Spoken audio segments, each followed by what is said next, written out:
Discuss करने जा रहे हैं गोलीय दर्पण का फोकस और फोकस दूरी। गोलीय दर्पण का फोकस क्या होता है और फोकस दूरी क्या होती है।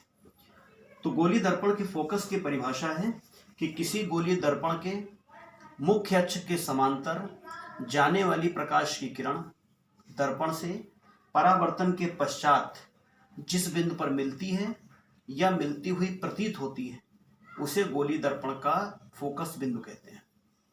तो आइए दो तरह के दर्पण हम लोगों ने पढ़े हैं, अवतल गोलीय दर्पण और उत्तल गोलीय दर्पण। तो पहले अवतल गोलीय दर्पण के लिए डिस्कस करते हैं। केस 1 अवतल गोलीय दर्पण। चित्र से आपको दिख रहा है कि यह अवतल गोलीय दर्पण है, बाहर की तरफ पॉलिश है, परावर्तक पृष्ठ अंदर की ओर है। इस गोलीय दर्पण की मुख्य अक्ष पर वक्रता केंद्र C और गोलीय दर्पण का ध्रुव P है।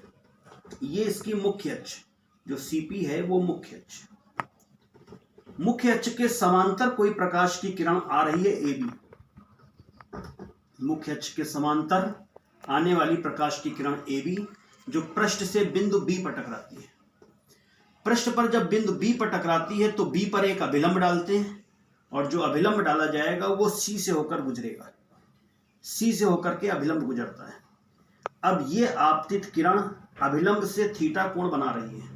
तो प्रकाश के परावर्तन के नियम के अनुसार आपतित किरण अभिलंब के साथ जितना कोण बनाती है, परावर्तित किरण भी अभिलंब के साथ उतना ही कोण बनाती है। तो इस अभिलंब से थीटा कोण बनाते हुए ही परावर्तित किरण बनाते हैं R, जिसको प्रदर्शित किससे कर रहे हैं, R से।